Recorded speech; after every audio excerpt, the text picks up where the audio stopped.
కాంగ్రెస్కు ఏటీఎంగా తెలంగాణ కుటుంబ పాలన ప్రజాస్వామ్యానికి విఘాతం 140 కోట్ల మంది ప్రజలు నా కుటుంబ సభ్యులే మోడీ గ్యారంటీ అంటే నెరవేర్చడమే గెలిపిస్తే మూడవ అతిపెద్ద ఆర్థిక వ్యవస్థగా తీర్చిదిద్దుదా పటేల్ కూడా బహిరంగ సభలో ప్రధాని మోడీ అని చెప్పేసి నరేంద్ర మోడీ మాట్లాడిన ఒక వార్తను చూస్తున్నాం.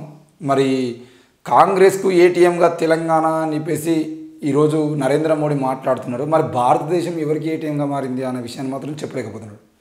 ఈరోజు భారతదేశం ఎవరి చేతిలో ఏటీఎంగా మారిపోయి ఈ దేశంలో ఉన్నటువంటి ఖనిజ సంపదను కానీ ఈ దేశంలో ఉన్నటువంటి ఆర్థిక వ్యవస్థను కానీ ఎవరిని చూసి ఈ ఆర్థిక వ్యవస్థ బాగుపడ్డా అని చెప్పేసి మాట్లాడుతున్నారు.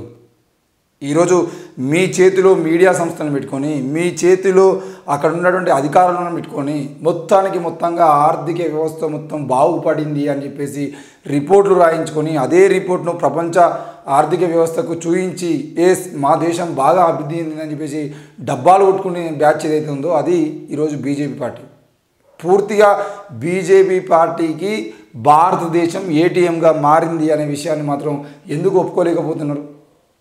ఈరోజు మీరు చెప్తున్నట్లే ఒక ఆఫ్టర్ ఆల్ తెలంగాణ భారతదేశంలో తెలంగాణ అనేది ఒక చిన్న రాష్ట్రం. మరి అట్లాంటి చిన్న రాష్ట్రము ఈరోజు కాంగ్రెస్ పార్టీకి ఏటీఎంగా మారితే మరి మొత్తానికి తెలంగాణ లాంటి రాష్ట్రాలన్నీ కలిపి ఉన్నటువంటి భారతదేశానికి ఏటీఎం ఎవరికి ఉపయోగపడుతుంది అనే విషయాన్ని కూడా నరేంద్ర మోడీ చెప్పాల్సిన అవసరం ఉన్నది. ఈరోజు అంబానీకి అదానీలకు ఏ అవసరం ఉంటే ఆ అవసరం. నిన్న అంబానీ కొడుకు పెళ్ళి ఉండేది ఉంటే జామ్నగర్ మొత్తాన్ని మొత్తం ఏరోస్పేస్కు సంబంధించినటువంటి మొత్తం ఆ సౌకర్యాలన్నీ వాళ్ళకి కల్పించినటువంటి వ్యవస్థ ఘనత ఈరోజు నరేంద్ర మోడీ ప్రభుత్వానికి. మరి ఎవరు ఏటీఎంగా మార్చుకుంటున్నారు? ఈరోజు కాంగ్రెస్ పార్టీ అధికారంలోకి వచ్చి 100 రోజులు కాకముందే మీరు కామెంట్లు చేస్తూ ఏటీఎంగా మారిపోయిందని చెప్పేసి మాట్లాడుతున్నారే. ఈరోజు తెలంగాణలో బీజేపీ అధికారంలోకి వచ్చింటే ఇంకా అంతకన్నా దారుణంగా. ఎందుకు అనంటే కేంద్రంలో బీజేపీ అధికారంలో ఉండి రాష్ట్రంలో బీజేపీ అధికారంలో ఉంటే కనుక ఈరోజు బీజేపీ తెలంగాణ రాష్ట్రాన్ని ఎంత దారుణంగా భ్రష్టు పట్టించదో ఒక్కసారి ఆలోచన చేయాల్సిన అవసరం ఉంది. మరి అట్లాంటి పరిస్థితులు ఉన్నప్పుడు తెలంగాణ రాష్ట్రంలో కానీ లేదు అనంటే దేశంలో కానీ బీజేపీ చేస్తున్న అరాచకాలు ఏమున్నాయో మనం అర్థం చేసుకోవచ్చు కదా. ఈరోజు నరేంద్ర మోడీ వచ్చి చెప్పి కాంగ్రెస్కు ఏటీఎంగా మారింది అని అంటే కాంగ్రెస్కు ఏటీఎంగా మారి 100 రోజులు అయిపోయింది కావచ్చు.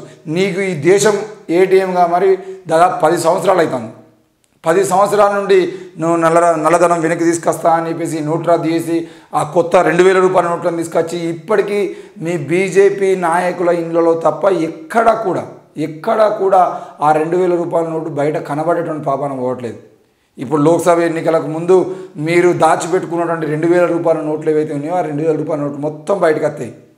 మరి ఎందుకు అని అంటే 500 రూపాయలు 1000 రూపాయల నోట్లు దాచిపెడితే ఎక్కువ డబ్బులు అవుతాయని 2000 అవసరమైతే 5000 రూపాయల నోట్లు తీసుకొస్తారు. ఎందుకనంటే వీళ్ళకు నల్లధనం దాచిపెట్టుకోవడానికి ఇబ్బంది అవుతుందని చెప్పేసి నల్లధనం వెనక్కి తీసుకొస్తా అని చెప్పేసి ఫాల్తూ మాటలు చెప్పి ఈరోజు మళ్ళీ 2000 రూపాయల నోటుని తీసుకొచ్చి నల్లధనం దాచిపెట్టుకునేటోళ్ళకు ఇంకా ఈజీగా అయ్యేటువంటి పరిస్థితిని నరేంద్ర మోడీ తీసుకొచ్చాడు. ఈ దేశం మొత్తాన్ని ఏటీఎంగా మార్చుకున్నటువంటి వ్యక్తి నరేంద్ర మోడీ బీజేపీ పార్టీ అనే విషయాన్ని కూడా మనం గుర్తు చేసుకోవాల్సిన అవసరం ఉంది. ఏది ఏమైనా తెలంగాణ రాష్ట్రంలో కాంగ్రెస్ పార్టీని విమర్శిద్దాం. అది ఒకవేళ తప్పు చేసేది ఉంటే కాంగ్రెస్ పార్టీ కనుక బీఆర్ఎస్ లాగానే ప్రజా వ్యతిరేక విధానాలు తీసుకొచ్చింటే తప్పకుండా ముందుండి ప్రశ్నిద్దాం. కానీ ఆ పార్టీ ఇంకా ఎలాంటి ప్రజా వ్యతిరేక విధానాలు చేయకుండానే నిన్న భవ్య వైష్ణవి తల్లిదండ్రులు మొన్న భువనగిరిలో చనిపోయినటువంటి భవ్య వైష్ణవి తల్లిదండ్రులు ఈ తెలంగాణ రాష్ట్రంలో మా బిడ్డలకు న్యాయం చేయాలనిపించి ధర్నా చేస్తూ ఉంటే ఈ ప్రజాపాలన అని చెప్పుకున్నటువంటి కాంగ్రెస్ పార్టీ ఆ తల్లిదండ్రులని అరెస్ట్ చేసింది. ఎంత సిగ్గుమాలిన వ్యవస్థ అనేది నిన్న కాంగ్రెస్ పార్టీకి సంబంధించిన విషయంలో ప్రజలు అర్థం చేసుకున్నారు. మరి అదే భువనగిరిలో రేపు లోక్సభ ఎన్నికల కోసం రేవంత్ రెడ్డి అడుగు పెడితే తప్పకుండా భవ్య వైష్ణవి తల్లిదండ్రులకు న్యాయం చేయాలని చెప్పేసి అక్కడ విద్యార్థి సంఘాలు అక్కడ విద్యార్థుల తల్లిదండ్రులు తప్పకుండా చెప్పులు పట్టుకొని రెడీ ఉంటారనే విషయాన్ని కూడా మేము చెప్తా ఉన్నాం. మరి భవ్య వైష్ణవి తల్లిదండ్రుల కోసం నిన్న కల్వకుంట్ల కవిత గారు కూడా ప్రెస్ మీట్ పెట్టి వాళ్ళని అరెస్ట్ చేయడం సిగ్గుచేయటం అని చెప్పారు. మరి ఎందుకు రేవంత్ రెడ్డి ఇంకా స్పందించట్లేదు అని అంటే అక్కడ ఆ వార్డెన్ రెడ్డి అక్కడ ఉన్నటువంటి పోలీస్ అధికారి రెడ్డి ఈయన రెడ్డి ఆ భువనగిరికి సంబంధించినటువంటి ఆ ఉమ్మడి నల్గొండ జిల్లాను నడిపించేది రెడ్డి వీళ్ళందరూ రెడ్లు కాబట్టి ఈరోజు అక్కడ ఒక వార్డెన్ రెడ్డిగా ఉన్నటువంటి శైలజ రెడ్డికి న్యాయం చేసేటువంటి ప్రయత్నం చేస్తున్నారు. తప్పకుండా ప్రశ్నిస్తాం. కానీ తెలంగాణకు ఏటీఎంగా కాంగ్రెస్ పార్టీ అని చెప్పేసి మార్చుకుంటుందని చెప్పేసి చెప్పేటువంటి నరేంద్ర మోడీ ఈ దేశాన్ని ఏటీఎంగా మార్చుకున్నది ఎవరో కూడా చెప్పాల్సిన అవసరం ఉందని చెప్పేసి మేము ప్రశ్నిస్తా ఉన్నాం. కాంగ్రెస్ పార్టీ తెలంగాణను కొత్త ఏటీఎంగా మార్చుకున్నదని ప్రధానమంత్రి నరేంద్ర మోడీ విమర్శించారు. తాను గ్యారంటీ ఇచ్చారంటే అది ఖచ్చితంగా నెరవేరుతుందని చెప్పారు. ఏది గ్యారంటీ? నరేంద్ర మోడీ గ్యారంటీ ఇచ్చేందుకు నెరవేరుతుందా? ఏది నెరవేరింది చెప్పాను?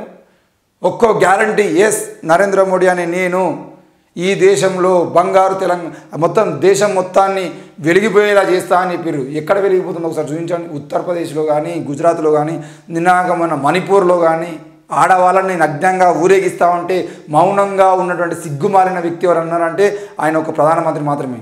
ఆ విషయాన్ని కూడా గుర్తు చేసుకోవాలి. నరేంద్ర మోడీ మాట ఇచ్చేది ఉంటే అది ఖచ్చితంగా నెరవేరుతుందని చెప్పేసి చెప్తాను. ఎక్కడ నెరవేరింది? ఒక మాట చెప్పండి మీరు.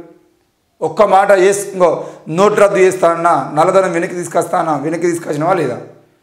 లేదంటే ఈ దేశం వెలిగిపోయేటట్టు చేస్తా అన్నా ఏ రంగంలో వెలిగిపోతుందో ఒకసారి చెప్పగలుగుతావా? 2 కోట్ల ఉద్యోగాలు ఇస్తా అని చెప్పినావు, ఎక్కడన్నా ఉద్యోగం వచ్చినా చెప్పినావా?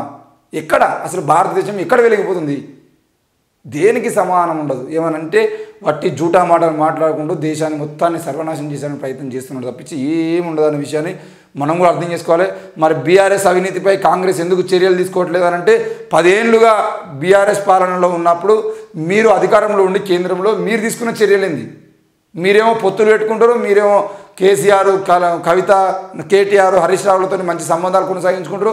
మీరు మాత్రం ఏ పని చేయరు. కేంద్రంలో అంటే ఒక రాష్ట్రంలో అవినీతి జరుగుతూ ఉందని చెప్పేసి తెలిసినా కూడా కేంద్రంలో ఉన్నటువంటి మీ అధికారులు కానీ, కేంద్రంలో ఉన్నటువంటి మీ పార్టీ కానీ వాళ్ళ జోలికి పోకుండా వాళ్ళకి భయపడి సైలెంట్గా ఉండి ఈరోజు కాంగ్రెస్ పార్టీ మీద నిందలేయాలని ప్రయత్నం చేయడం సిగ్గుచేడు. ఒక ప్రధానిగా ఉన్నటువంటి వ్యక్తి, ఒక ఆఫ్టర్ ఆల్ రాష్ట్రానికి ముఖ్యమంత్రిగా ఉన్నటువంటి వ్యక్తి మీద నిందలు వేయడం అనేది సిగ్గుమాలిన చర్య. నువ్వేం చేసినావు?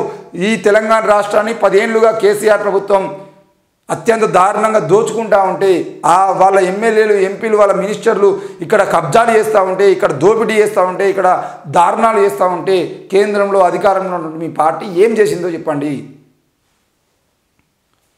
ఏమనంటే 24 గంటలు కేసీఆర్ను, రేవంత్ రెడ్డిని తిట్టడం తప్ప వచ్చాయి. అసలు నువ్వేం చేసినావు? ఈ దేశానికి ఇక్కడ ఉన్నటువంటి హిందూ మతం కోసం నువ్వేం చేసినావు? ఒక్క రామ మందిరం కట్టేదంటే హిందువులందరి జీవితాలు బాగుపడ్డాయా? రామ మందిరం కడితే హిందువుల జీవితాలు బాగుపడ్డాయా? దేనికోసం కట్టినావు? నీ ఓట్ల కోసం కట్టుకున్నావు దాన్ని.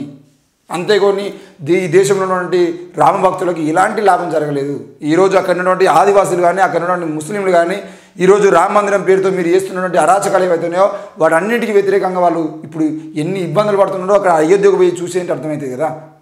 అసలు ఈ దేశంలో ఎక్కడా లేని విధంగా పీఠాధిపతులు మొట్టమొదటిసారి ఎందుకు ఒక ఆలయ ప్రతిష్టాపన వద్దు అని చెప్పేసి మాట్లాడారు? దాని సమాధానం చెప్పు.